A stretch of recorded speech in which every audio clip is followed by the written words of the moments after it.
This is a really weird-looking animal. Black rhinos are quite sensitive to drugs. They can easily die. She's not breathing. Then I started to get really concerned. Here you go. I'm convinced that she's dead. I was very scared that we could lose this animal. Come on. Wanted. Wildlife veterinarians to capture and move wild animals. Applicants must be willing to work long hours in severe environments and highly dangerous situations. Meet Ellen Mesner-Rogers and Jorge Paredes. Two young doctors just crazy enough to answer such an ad. Join them in South Africa as they learn firsthand from Dr. Cobus Rath and a team of other game capture specialists the challenges and triumphs of modern-day conservation. It's going to be the experience of a lifetime. On the Great African Wildlife Rescue.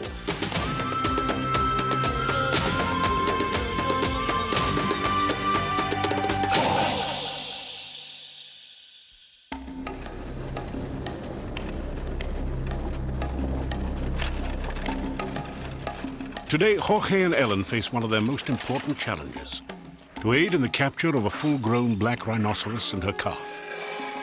What makes this mission so significant is that there are only about 2,500 black rhino remaining in Africa. The capture will take place at the southern tip of South Africa, in Addo Elephant National Park. These particular rhino are destined to be part of a group that will be translocated to Tanzania to help rebuild a population diminished by poachers in previous years.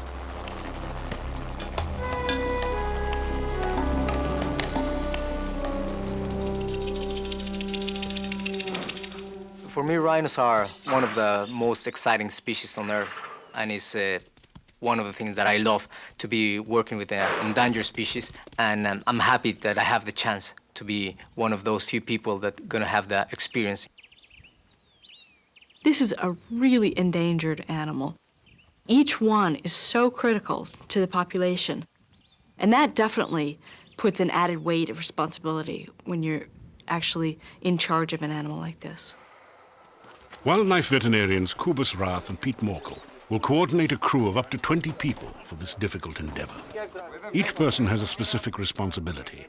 The workers and park rangers are essential to the success of this capture. Pete want to monitor what's happening in the boma. Okay, you can do it. Without their knowledge of both the challenging terrain and the animal itself, our vets would never be able to accomplish their mission. I always was impressed by the way that South Africans and the workers at the national parks were doing their job. So maybe we'll be working together again, huh? Like at the Kalahari.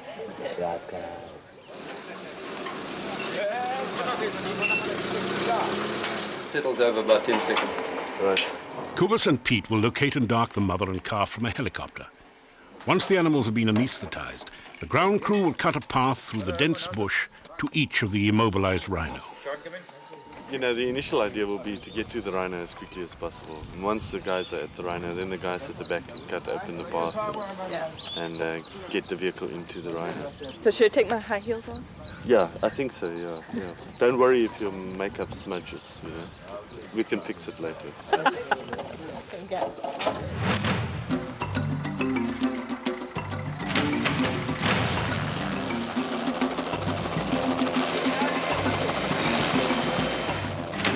Preparations complete, the team sets out to find a healthy mother and calf.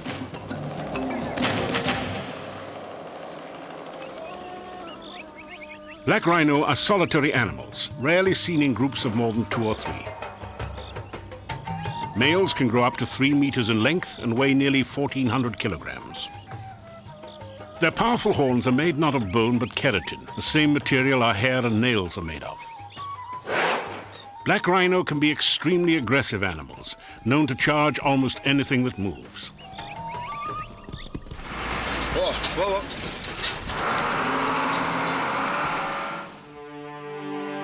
Despite their size and lethal horns, they are no match for one adversary, man.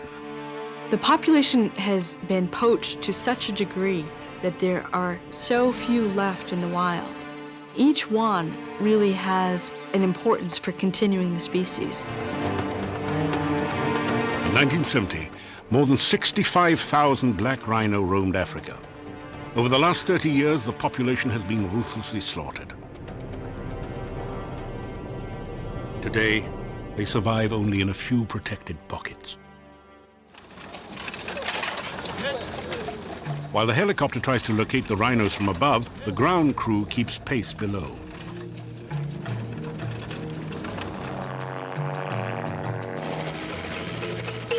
As Pete prepares the darts, he must be very careful. The drug used to immobilize rhinos is a powerful narcotic known as M99. Powerful enough to kill a man, it will affect the rhino within minutes.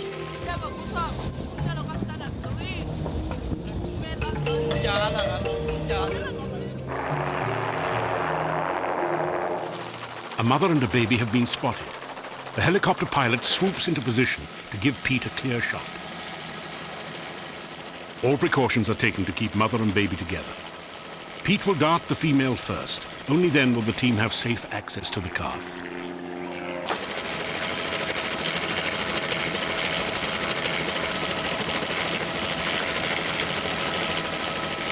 Darting a running rhino from a moving helicopter takes extreme skill on both the part of the pilot and the marksman. Conditions must be exactly right for Pete to pull the trigger.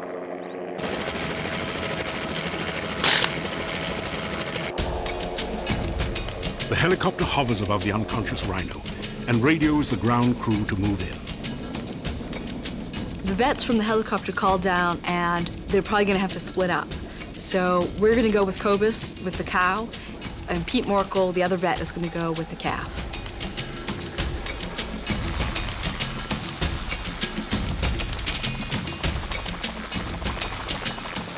One of the main problems working in Addo National Park is that the bush is so thick. I'm worried that I'm not going to be able to keep up with the guys who are running, who know the way. And I noticed that one guy's going to be carrying a huge jug of water. And I figure if he's weighted down with 100 pounds of water, I can probably keep up with him. While Jorge and Ellen try to make their way to the female on foot, Cobus tries to reach her from the air. Due to the thick bush, however, the helicopter cannot land.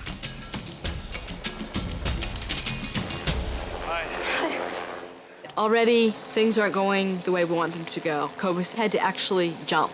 He couldn't jump with the tank of oxygen. So we just don't have the oxygen, which is fine as long as we don't have any problems.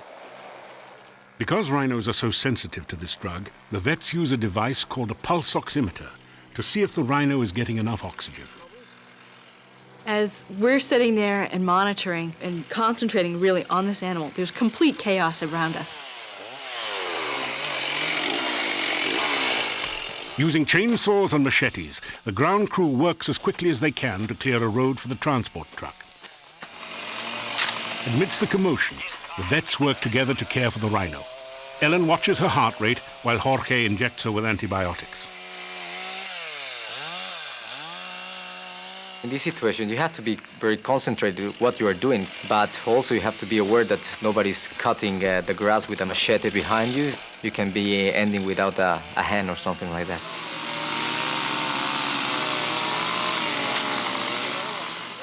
In addition to the anesthetic, a blindfold and earplugs are used to help keep the rhino calm during this complicated capture.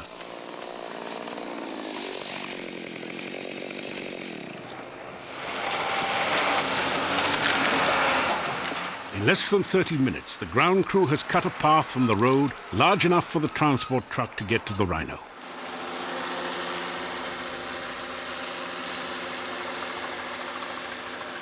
When I'm sitting here with a rhino and I get to be really close to it, and you look at it and you just think, boy, this is a really weird-looking animal.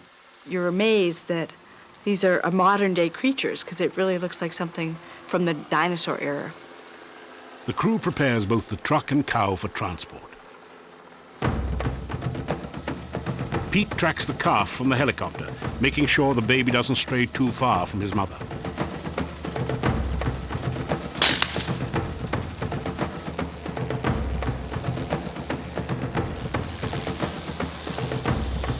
Fortunately, the baby has gone down near a clearing, allowing the helicopter to land. With oxygen tank in hand, Pete heads for the calf. To minimize the potential for complications, Pete will continue to give the calf oxygen, while Kubus and his team begin the labor-intensive chore of loading the mother onto the transport truck. It's amazing, all the people you need to clear the area and to load the animal into the truck. What's amazing, everybody just works so quickly. 1, 2, 3, yes! Moving a rhino of this size is like trying to lift a passenger car. It takes 20 people just to get her onto the sled.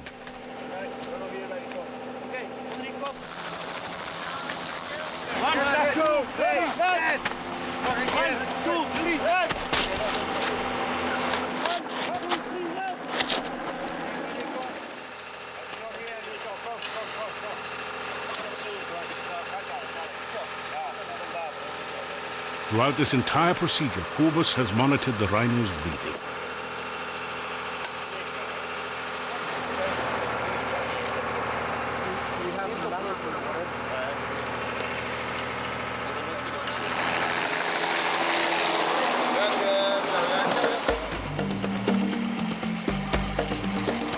We've loaded the cow, and we're now heading to the boma, the enclosure where we'll leave her. On the way to the holding area, Jorge encounters some of Aro's other inhabitants. For people in South Africa, this is very common, it's a normal day. But for me, working in this place surrounded by elephant, it was quite exciting.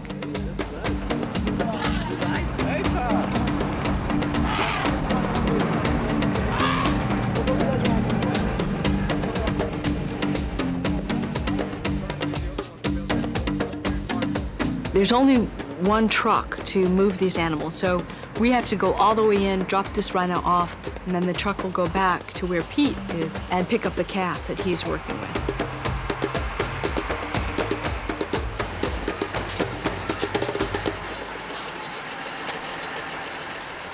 Since Pete and the calf are waiting for the truck, the crew must work quickly to unload the mother.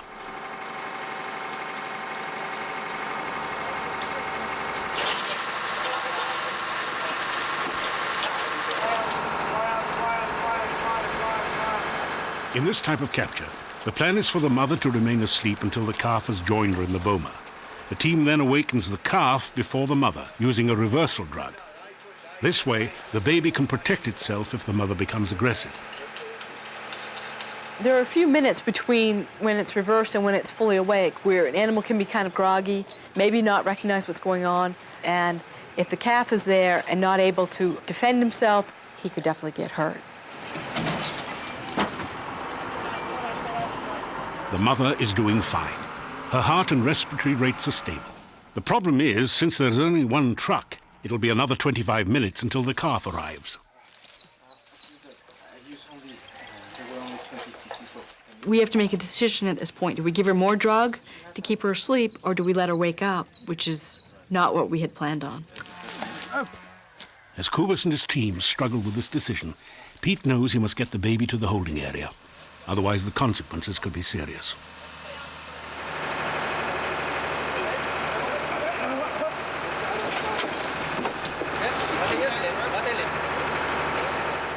I'm still monitoring the breathing because as long as the animal is anesthetized, it's always a concern. Kubus has made the decision to give the mother a second, smaller dose of M99. Kubus is about to give the additional drug, and he tells me specifically, okay, we have to watch now for apnea, which means we have to watch now to see if she stops breathing. Without the oxygen tank, any problems with respiration could prove that much more critical. I watch Kubus give the drug. There's one more breath, a second breath, and then nothing.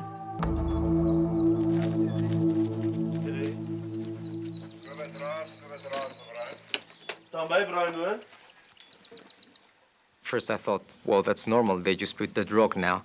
Then it passed probably half a minute or 1 minute, and Ellen said, oh, she's not breathing. Then I started to get really concerned. Has she breathed at all? No. She had 2 after you gave it, and it's been 45 seconds. Coming in, standing by.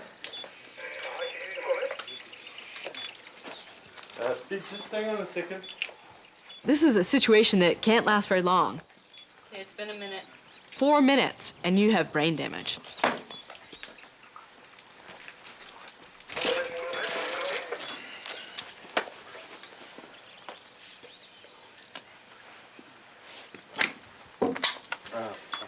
Nothing.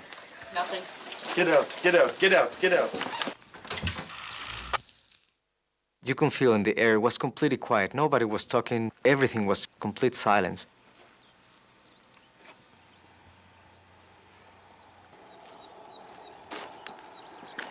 I'm convinced that she's dead. I think, oh my God, I can't believe this. This is my first black rhino, and we've killed it. Black rhinos are very sensitive to this kind of drug. But even this small amount of drug, apparently, it was too high for her, and we started having problems. Yeah, fine. Kicking the rhino like this is just a little bit of stimulation, the same as if you might pinch somebody to wake them up. It's not going to hurt them, it's just going to startle them. Come on.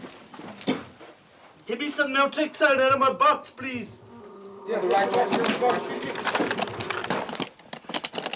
you go. I'm thinking, even as I'm running to find the drug box, what's the point? She's dead. Be careful, get out. Just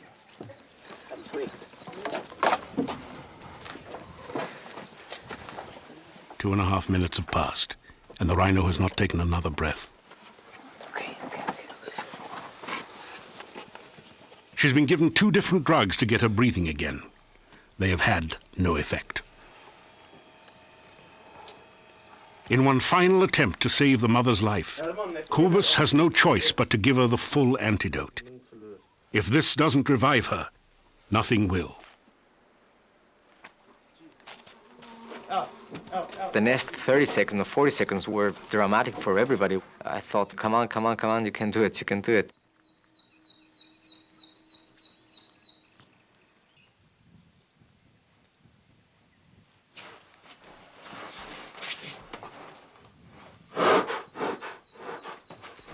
When she finally took a breath, it was also a big relief for us.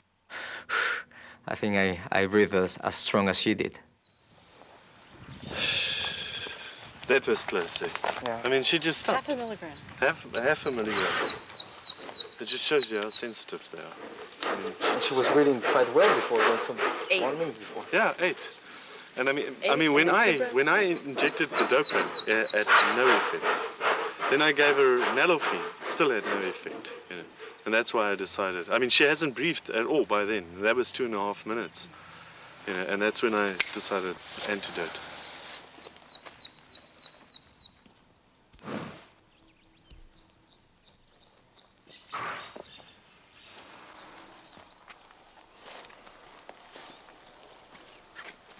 I've never seen Cobus so shaken. I mean, he had been really, really scared as well. It wasn't just me. We all thought that we had lost this animal. Now Cobus said, the worst part is, I have to call Pete Morkel and tell him we woke the rhino up. And he is not going to be happy. Pete, come in for Cobus. Yeah, sorry, that's going to complicate the rest of it, but I had no option.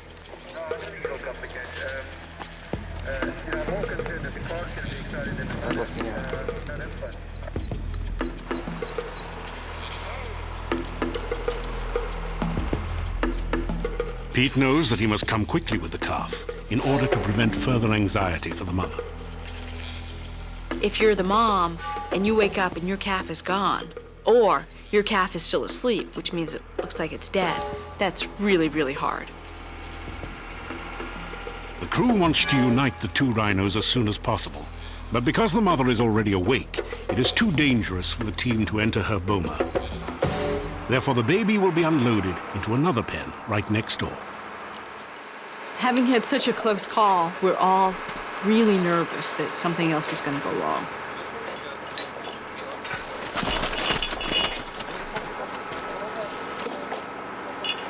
Pete will reverse the baby, who has also been unconscious for a long time. At this point, he was still sleeping, but we knew that he was not very deep, that he could probably wake at any time.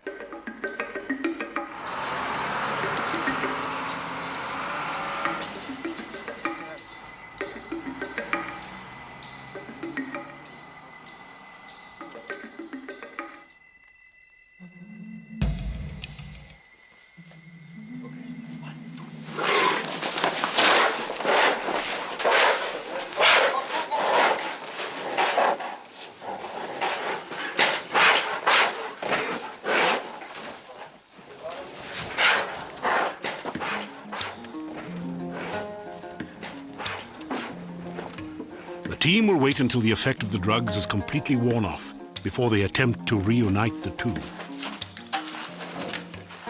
This is why I'm here. This is why I came to Africa, to try to learn. And the learning process is not always easy. And mistakes or problems teach you just as much as the ones that go really well.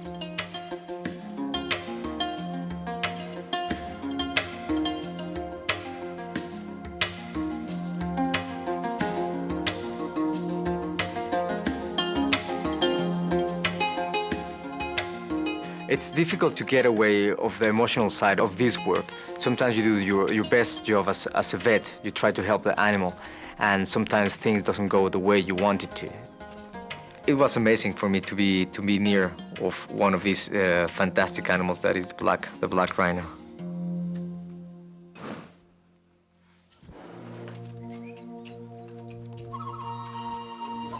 Mother and baby are now fully conscious and can sense each other through the wood pole walls of the boma. Confident that the mother will recognize her calf and not try to harm him, the team opens the doors to a larger outdoor enclosure. Here, the two black rhino will stay together before being relocated to Tanzania.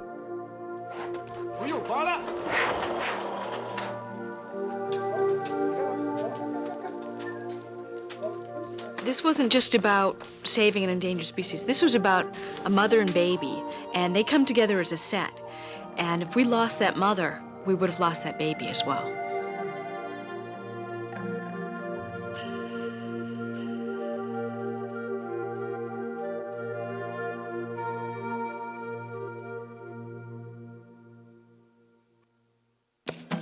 Coming up on the Great African Wildlife Rescue. I can't believe that 30 feet away is an animal who could easily kill me, and then eat me, too. This is a hunter, and this is a killer. We never underestimate the danger that we could have with the hippos. They're amazingly aggressive. They kill more people in Africa than any other animal.